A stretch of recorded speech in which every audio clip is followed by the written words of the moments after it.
আমার মালিক তোমার আমার দিকে তাকাইয়া তাকাইয়া বলেন, আব্দুল কারিম ও রহিমা খাতুন, আমি তোর বিচার চাইয়া চাইয়া দেখি।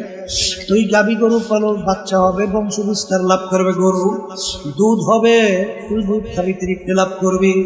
আমি তোর বিচার চাইয়া দেখি, তুই গাবি গরুটা এখন বাচ্চাও দেয় না, দুধও দেয় না। তুই কি করলি? গাবি গরুটাকে তুই ফালাইয়া দাও নাই, ছুরি ধার করলি, গাবি গরুটাকে শোয়াইলি, জবাই করে চামড়া খুইলা গোস্ত পাক করে নিজে আত্মীয় স্বজন নিয়ে খাইলি। খা বন্দান, আমি তোর জন্যই বানাইলাম। আম গাছ বানাইলাম আম খাওয়ার জন্য। আম লাগাইলে আম হয় না, আমি তোর বিচার চাইয়া দেখি। আম গাছ কাটলি, তক্তা তৈরি করলি, বাকি অংশ লাকড়ি তৈরি কইরা আগুন জ্বালিয়ে ভাত তরকারি পাক কইরা খাইলি। খা বন্দা, আমি তোর জন্যই বানাইলাম। তোদেরকে আমি বানাইছিলাম আমার ইবাদতের জন্য। আমি তোর বিচার চাইয়া চাইয়া দেখি। ফজরের সময় মুয়াজ্জিন তোকে আমার পক্ষ থেকে ডাকে, আসসালাতু খায়রুম মিনান নাওম, ঘুম হইতে নামাজ ভালো। তুই নাকটাই না ঘুমাও, তুই আমার হুকুম পালন করতে মসজিদে যাও নাই। তোকে আমি ফজরে আমার ইবাদতে পাই নাই, জোহরে রাখলাম তোকে আমি পাই নাই, আসরে রাখলাম পাই নাই, মাগরিবে রাখছি পাই নাই, ইশায় রাখলাম পাই নাই। হারাম হালাল তো মিস কইরা খাইতে চলতে বললাম, খাও নাই, চলো নাই। আরে জুলুম করতে মানা করলাম, ছাড়ো নাই। মিথ্যা কথা বলতে মানা করলাম, ছাড়ো নাই। বেপর্দা চলতে মানা করছি, বেপর্দায় চলছো, পর্দা করো নাই। এক কথায় তোকে আমি ইবাদতে পাই নাই। এখন তোর বিচার তুই কর, তোকে আমি বানাইছিলাম ইবাদতের জন্য। এখন তোকে মানুষ জবাই করে খাইবে, তাও তো জায়েজ রাখি নাই। এ বান্দা বান্দি, তোর বিচার কর, তোকে এখন আমি কোন কাজে লাগাবো? ভালো করে যাই না রাখিস। আমার একটা কাজ আছে, আমার একটা চুলা আছে, ওই চুলার নাম হলো জাহান্নাম। ওয়াকুদুহান নাসু ওয়াল হিজারা উইদ্দাত লিল কাফিরিন। এ কবরের যাত্রীরা আমি বলি না, আল্লাহ বলছে। জোরে বলো কে বলছে? জোরে বলো কে বলছে? আমার মালিক বলেন, শুইনারা তোর মতোই নাফরমানের আমার জাহান্নামের আগুন জ্বালাইতে হাজালি লাগবে। ইন্নাদ-দীনা ইনদাল্লাহিল ইসলাম। আমার কাছে একমাত্র নীতি আদর্শ বলতে ইসলাম ছাড়া অন্য কোন নীতি আদর্শ গ্রহণযোগ্য না। আমি বলছি না, আল্লাহ বলছে। এই অবস্থায় কেউ যদি থাকে, সমাজের ভিতরে টিকাই মানে মোল্লা আসতে পারে। আবার আর একটু বাইরা বলে, হুজুর এই দেশটারে খাই। আবার একটু বাইরে বলে, হুজুর হুজুর এই দেশটা উন্নতি হয় না। ঠিক কিনা? আমার আব্বাজান বলতেন, ও কপাল পোড়ারা, হুজুরের দেশটা কেমনে খাইল? প্রেসিডেন্ট থেকে শুরু করে এলাকার চৌকিদার পর্যন্ত কোথায় কোনো দায়িত্ব হুজুরের আছে? তাহলে প্রেসিডেন্ট থেকে শুরু করে এলাকার চৌকিদার পর্যন্ত কোন জায়গায় কোনো দায়িত্ব হুজুরের না। দেশ চালাইলো খাজুরেরা। আসতে কথা, দেশ চালাইলো কারা? আর দেশ বলে খায় হুজুরেরা। কত বড় একটা জুলুমের কথা। দেশ যে কারা খাইছে তা তো আমরা পেপার পত্রিকা খুললি, মিডিয়ার ভিতরে শুনি। বাংলাদেশ থেকে বিভিন্ন কায়দায় কায়দায় টাকা পাচার কইরা ইটালির মতো জায়গায় বেগম পাড়া তৈরি হয়। ও কানাডা না? কানাডার মধ্যে এই বেগম পাড়া তৈরি করছে, টাকা পাচার করিয়া বাংলাদেশে। এরপরে সুইস ব্যাংক, কয়েকদিন আগে শোনেন নাই জরিপ? আমি কই না, তাম দুনিয়া ছড়াই গেছে। তাম দুনিয়ার বিচারে টাকা রাখার ব্যাপারে গত বছর 1 বছরের জরিপ, বাংলাদেশ সেকেন্ড না জানি ফার্স্ট হয়েছে তাম দুনিয়ার মধ্যে। ঠিক না? এই যে আমার বাজানদেরকে হলো তাহলে মাহবুব লিখে বলবে, এই যে কারবারে দি বললাম দেশ আমরা খাইলাম না, হুজুররা খাইছে না খাজুররা? হ্যাঁ, তাহলে দেশ হুজুররাও চালায় না, দেশ হুজুরে খায়। দেশ চালাইছে খাজুররা, দেশ খাইছেও খাজুররা। তাই হুজুরকে দেখতে পারে না কেন? হুজুররা করে কি কামরা?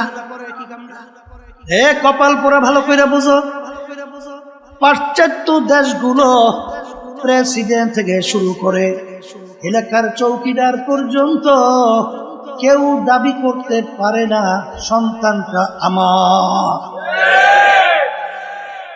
জানো ফ্রি সেক্স, কারো কোনো বাধা দেওয়ার কোনো ক্ষমতা নাই, যেরকম ইচ্ছে সেরকম সব দেখা করেছে গেলেন কথা কয় না। গেছিলাম সিলেট, একটা লোক ফ্যামিলি সহ আমেরিকা, অনেক সময় যাইয়ে লোকটা লাগে দেখা হয়, বেড়াই আসে, কিন্তু লোকটার আদব আখলাক আমাদের দেখলে এত খাতমত করে। আমি একদিন জিজ্ঞেস করি, আপনি ছেলের মেয়ে কয়জন? বলে হুজুর ছেলে দুইজন, মেয়ে দুইটা না জানি কয়টা বেশি স্মরণ। আমি বলি ছেলেরা কোথায়? বলে হুজুর বলতে পারি। আমি বলে মানি বলতে পারেন না মানি? বলে হুজুর আমেরিকা সহ নিয়ম হলো ছেলে মেয়ে বড় হওয়ার পরে যেরকম ইচ্ছা তার দিকে সে চলে যায়, বাপ মা বাধা দেওয়ার কোনো শক্তি নাই। যদি কেউ বাধা দেয় তার বিরুদ্ধে আইনের ব্যবস্থা দিয়ে জেলে ভিতরে হয়ে যায়।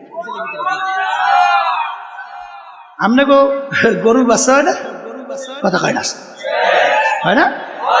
পোষা করে একটু বড় হয়, উপযুক্ত হয়, মা ওর পরিচয় দেয়, মার লাগার খবর আছে। ও যায় একদিকে মা যায়, বাপ যায় আর একদিকে ও যায়, কথা কর না কা। ঠিক হুবাহু যখন বড় হয় তখন এরাও বাপ মার পরিচয় দেয়, যেরকম ইচ্ছে সেরকম সে চলে একের হুবাহু পশুদের মতো। এ বাংলাদেশের মুসলমান, এই দেশের ভিতরে আমার মাওলার কত দয়া কত মায়া। এই দেশের ভিতরে বাংলাদেশের রাজধানী ঢাকাকে বলা হয় মসজিদের নগরী। ওকে আসতে কথা, বাংলাদেশের রাস্তার বলতে গেলে মোড়ে মোড়ে মসজিদ, আজানের শব্দ। এই দেশের ভিতরে আজানের শব্দে বাচ্চাদের ঘুম ভেঙে যায়, আজানের শব্দে মায়ের কোলে বাচ্চারা ঘরে ফিরে যায়। এই দেশের মধ্যে ওই বিদেশি ওই কালচার বাস্তবায়ন হবে, রাস্তাঘাটে গরু ছাগলের মতো আচরণ হবে।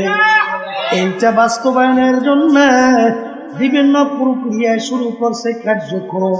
এইটা হুজুরেরা ওলামাই কেরাম যারা মানুষ তারা বাধা দেয়, এইটা ওরা সহ্য করতে পারে না। এর জন্যই বলা হয় হুজুররা এই বস্ত্রে খাইবে। দেশ তো হুজুরা চালায় না, খাইলো কেমন নেই? হুজুরা কোন জায়গাতে দেশ খাইছে? দেশ খাইছে তো ওই জায়গা, বুঝেন নাই? এ বাংলাদেশের মুসলমান, আমাদের ইমান থাকতে, হুশ থাকতে, রুহ থাকতে, জীবন থাকতে এই বিদেশি কালচার এই বাংলাদেশের ভিতরে যারও সন্তান ঘরে ঘরে রাস্তায় রাস্তায় প্রোডাক্ট হবে, বাচ্চা জন্মগ্রহণ করবে, এটা কি আমাদের জীবন থাকতে হুশ থাকতে হতে দেব? নারায়ে তাকবীর। আল্লাহ আপনি কবুল করে। এই জন্য বাজানদারকে বলো এ বাংলাদেশের মানুষ,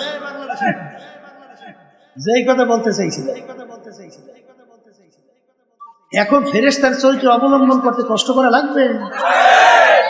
আল্লাহ আপনি কবুল করে।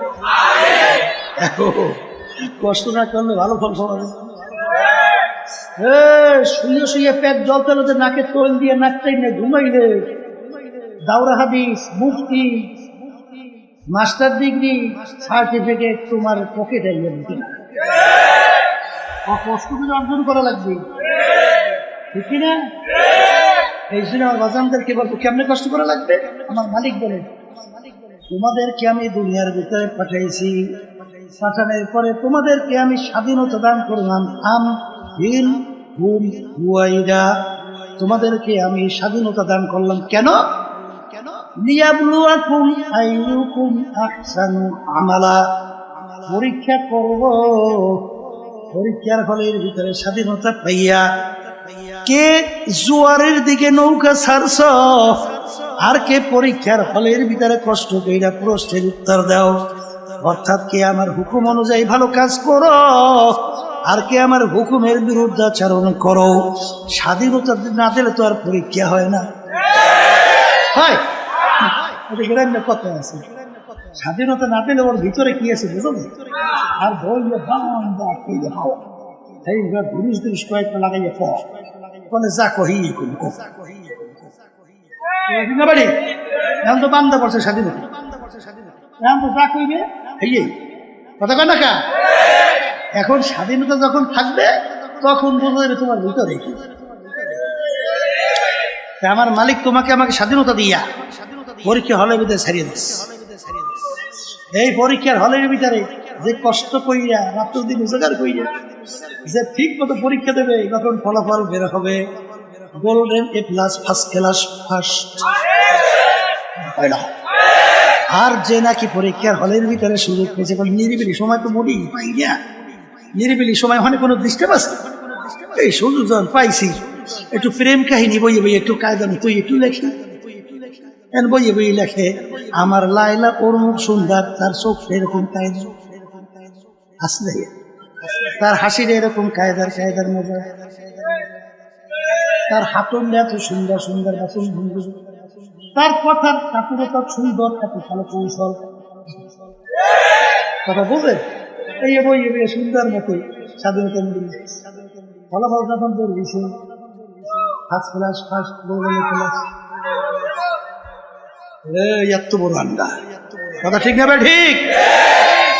আর যারা রাত্র দিন উজাগার করে ঠিক মতো প্রশ্নের উত্তর দিবে, যখন ফলাফল বের হবে golden A plus, first class. কষ্ট করা লাগছে না? কষ্ট করবেন, রাজি আছেন? হে মালিক, আপনি আমাকে আমাদের সবাইকে তৌফিক দান করেন।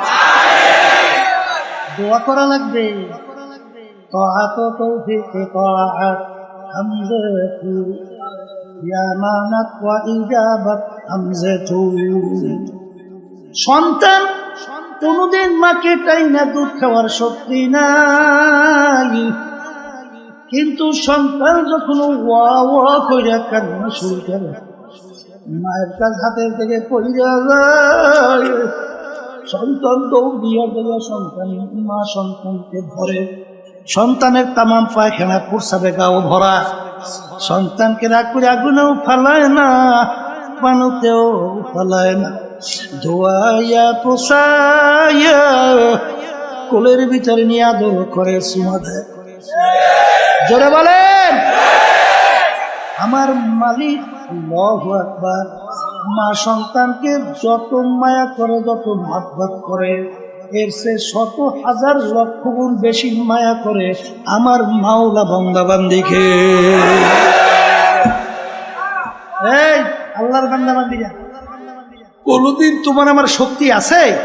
নিজের শক্তি বলে আল্লাহ পর্যন্ত পৌঁছা, আর একটু আসতে আছে? কিন্তু হাদিসে কুদসির ভিতরে আসছে, মান আতানি ইয়ামশি আতাইতুহু হারওয়ালা। বান্দা বান্দা যখন আমাকে পাওয়ার জন্য হাইটা হাইটা রওনা করে, আমার কুদরত আল্লাহু আকবার, আমি দৌড় দিয়া যাইয়া ওকে আমি আমার কুদরতি কোলের ভিতরে টাইনা জায়গা দিয়া দে। এই বান্দা বান্দি এক পাবে, আমি 3.5 এক বাউস, 3.5 পাও দিকে বেশি হয়েছে, যদি টাইনে কোলে লড়বে ওটা ঠিক। তাহলে তোমার আমার কি দরকার? তোমার আমার দরকার নিজেকে খুশ কইরা একটু চেষ্টা যখন পুরাপুরি করা শুরু করব, আমার মালিক তো তাকাইয়া আছে, বান্দা বান্দি চেষ্টা করতেছে আমার হুকুম পালন করার জন্য, কিন্তু শয়তান এবং নফসের ধোঁকায় বাজান আপনারা জানেন কারিমা বিবাকশা এবার হালেমা কেষ্টা মাসিরে কামান দে হওয়া। মালিক একটু দয়া মায়া করে আমার দিকে তাকাও, আমি তো নফসে আম্মারের রশির ভিতরে, শিকালের ভিতরে আবদ্ধ। যত চেষ্টা করি ছুটতে পারি না। তুমি একটু দয়া মায়া কইরা তোমার রহমতের নজরে তাকাইয়া তোমার রহমতের কোলের ভিতরে কাইরা একটু জায়গা দেয়। এই বন্দাবান্দি যখন করুন সে মালিককে ডাক দেবে, আমার মালিক ডাকে সারা দেবেন না? আর কাছে তো দেবে না, দেবে না, দেবে না। আমার মালিক কিন্তু বড় দয়ার মাওলা, আমার মাওলা বড় মায়ার মাওলা। এ দুনিয়াদার পাগল, কার প্রেমে পড়ছো, কার মোহাব্বতে পইরা আমার মাওলাকে ভুলছো? এক মূর্তি পূজক প্রায় 30 বছর পর্যন্ত সনাম মানে ভূতের সামনে যাইয়া সনাম সনাম কুইয়া ডাকে, কিন্তু মূর্তি 30 বছরে একবারও তার ডাকে সাড়া দেয় নাই। একবার তার মুখ থেকে ভুরে শব্দ বের হইল সমাদ। আমার মালিকের একটা সিফাতি গান যখন তার মুখ থেকে বের হইল, সঙ্গে সঙ্গে আমার মালিক উত্তর দেয়, এ বান্দা তুমি আমাকে বলাও কা। বান্দা সেজদায় পড়ে কান্দে, মালিক 30 বছর পর্যন্ত সনামকে ডাকলাম, একবারও তো সনাম আমার ডাকে সাড়া দেয় নাই। তোমার নাম আমি ইচ্ছে করেও ডাক দেই নাই, ভুলে আমার জবান থেকে বের হইছে। তুমি তো আমাকে ভুলো নাই, আমি তোমাকে ভুলছি। তুমি সঙ্গে সঙ্গে আমার ডাকে সাড়া দিলা। আমার চেনে মুখার আমার দ্বিতীয় থাকতে পারে না। এই আল্লাহর বান্দারা পর্দা আলে না বান্দা মানে সেই কাজ করি, বাপ মার সঙ্গে একবার দুইবার তিনবার কঠিন কঠিন যদি অন্যায় করে, বাপ মার সন্তানে ঘরে জায়গা দেয়, লাঠি মেরে ঘর থেকে বের করে দেয় না? এই অনেক সময় টেজিবিটি করিয়ে দেয় না? আবার বদদোয়া করতে থাকে না? এটা কয় না, আসতে করে করে লাঠি মেরে ঘর থেকে বের করে।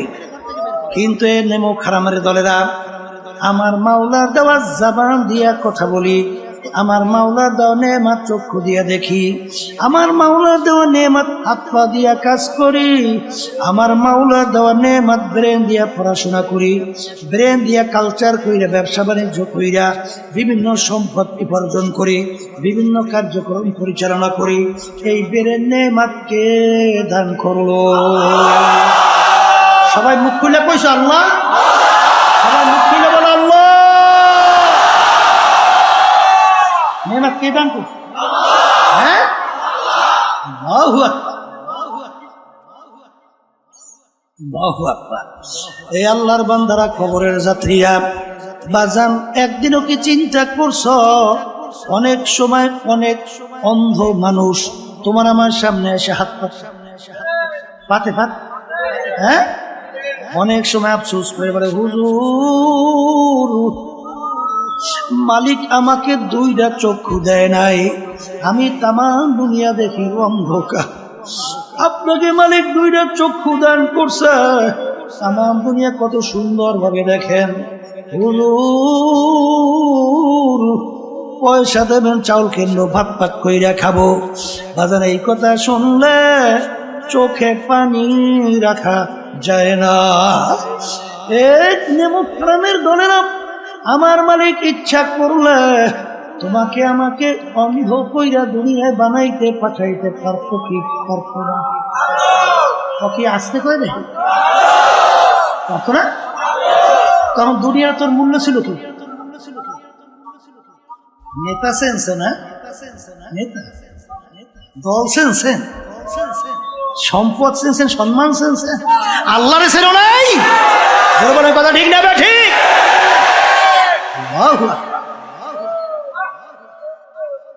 কবরের যাত্রীরা সইমা রাখো, আজকে দল চেঞ্জ, দলের নেতা নেত্রী চেঞ্জ। আমি কোরআনুল কারীমের ভিতরে মালিক কি বলছেন শুনে রেখা যায়, মানবেন কিনা জানি না। আমার মালিক বলতেছেন কোরআনুল কারীমের মধ্যে, ইয়াউমা নাদউ কুল্লা উনাসিন বিইমামিহিম, কিয়ামতের ময়দানে আমার মালিক প্রত্যেকটা মানুষকে তার দলের নেতা নেত্রীর সঙ্গে ডাকবে। এখানে কি প্রত্যেকটা মানুষ না দুই একজন? কত বুক খুলে কর, হ্যাঁ? এখানে প্রত্যেকটা মানুষকে রব্বুল আলামিন তার দলের নেতা নেত্রী সঙ্গে। আমি বলছি না আল্লাহ। আর যদি ভুল হয় বলেন হুজুর আপনি আয়াত করছেন অর্থ করছেন ভুল, নাউজুবিল্লাহ, ভুল না? তা যদি ভুল না হয় তা আল্লাহর কথা। আচ্ছা, তাহলে প্রত্যেকটা লোককে তার দলের নেতা নেত্রীর সাথে ডাকবে। ডাইকে রব্বুল আলামিন বলবেন তোর দলের নেতা নেত্রী যেদিকে যায় ওদের পিছনে পিছনে সেদিকে যা। এক কথা আমার মালিক বলেন তোর নেতা নেত্রীর যেখানে জায়গা তোরও সেখানে জায়গা। আমি বলছি না আল্লাহ। বর্তমানে বড় বিপদে আছে, বুঝলেন না? বাংলাদেশের বয়স প্রায় 51 বছর হয়ে গেছে স্বাধীনতার। কত বছর? আচ্ছা, যাদের মাধ্যমে 51 বছর দেশ চলছিল বর্তমানে চলছে, এদের পরিচয়ও নাই। ইসলাম নামক গাছটা খুব মজবুত হয়েছে, হ্যাঁ হয় নাই? দিনের দিন ঠিক এক শ্রেণী বর্তমানে বের হয়েছে। আমাদের আলেম যারা অনেকে আমাদের ভিতরে আছে নাম দেয় মুফতি মুহাদ্দিস, অনেক বড় অনেক বড় মুফতি। এরা দেখবেন ঠিক যখন জাতীয় নির্বাচন আসবে তখন বলবে এই বেটা মন্দের ভালো, কোন উপায় নাই, আগে তো বাঁচা লাগবে বেটা, এরপর পরে চিন্তা করতে। আমরাও দেশে কয় না, না ও আমরাও দেশেও কয়, ও আল্লাহ দেশেও আছে না শব্দটা কি কইবে মন্দে এ কপাল পোড়া। এই 51 বছর স্বাধীনতার বয়স, এই 51 বছরে মন্দের ভালো শেষ হয় না। তোমাদের কাছে আমি গ্যারান্টি চাই কবে নাগাদ শেষ হবে? আসতে কয় দাহি বলো বলো, কবে শেষ হবে কবে? তা যদি গ্যারান্টি দিতে না পারো তাই ইসলাম নামক গাছটা মজবুত হবে কবে? আর এর কাণ্ড গজিয়ে এই তামাম বাংলাদেশকে কবে সে ফেলবে সেইটার কথা বলতে হবে। ঠিক না ঠিক? হ্যাঁ বসো, কথা বলছি। ইসলাম নামক গাছটা কি দুর্বল হইতে হইতে যাবে? হ্যাঁ এত বুদ্ধিমান হইছো, হ্যাঁ এত বুদ্ধিমান সাহাবায়ে কেরাম বোঝে না। আমিনু কামা আমানান নাস, তোমরা ঈমান আনো, তোমরা বিশ্বাস করো। সাহাবায়ে কেরাম যেভাবে ঈমান আনছিল, সাহাবায়ে কেরাম যেভাবে বিশ্বাস করছিল, সাহাবায়ে কেরামদের ঈমানের অবস্থান কেমন ছিল পর্যালোচনা করা লাগে না? আল্লাহ কইছে ওই মানের ঈমান আনো, ওইভাবে ঈমান আনো। আমি বলছি আচ্ছা আল্লাহ রাসূল সাল্লাল্লাহু আলাইহি ওয়াসাল্লাম তার কাছে প্রস্তাব লইয়া গেছে তিনটা শর্ত। তুমি এক আল্লাহর উপরে ঈমান আনার দাওয়াত দাও, সমস্যা নেই, কথা না। কিন্তু আমাদের বিরুদ্ধে, আমাদের ধর্মের বিরুদ্ধে, আমাদের বাপদাদা রেখে যাওয়ার যে নিয়ম এর বিরুদ্ধে তুমি কিছু বলবা না। যদি এইটা করতে পারো তোমার কাজ তুমি করো। এক আল্লাহর উপরে ঈমান আনার দাওয়াত আসতে কয় দেয় দেও, সমস্যা। কিন্তু আমাদের কার্যক্রমের বিরুদ্ধে কোনো উল্টা পুল্টা কইতে পারবো না। যদি এই কাজটা করতে পারো তাহলে তোমার জন্য 3 পুরস্কার। 1 নম্বর পুরস্কার, তোমাকে আরবের নেতা বানাইয়ে দেবে, মানে প্রেসিডেন্ট আমাদের দেশে যেটা বোঝেন। আরবের কি এক কথায় বাদশাহ কি বানাইবে? আমাদের দেশের ভিতরে আল্লাহ মাফ করুক, আমি যেটা দেখি শুনি সেইটা বলি। মেম্বারের জন্য ইমান যে কয়বার বিক্রি করে, শুধু চেয়ারম্যান হওয়ার জন্য কয়বার যে ইমান বিক্রি করে আর কেনে আর বেচে। আর এমপির জন্য তার কথা আমার মুখে বাইরেই দিয়েছে। এই আল্লাহর বান্দারা, বর্তমানে শুনছি জাতীয় নির্বাচনের সময় বলে 1,000 টাকা দিলেই বলে আবার ইমান নবী কি করে এই বলে বিভিন্ন কাজে কি করে, ঠিক না? এ কপাল পোড়া, তোর দাম একটা ইলিশ মাছের দামও হয় না, হ্যাঁ? তোর একটা ছাগলের দামও তোর দাম নাই, তোর ইমানের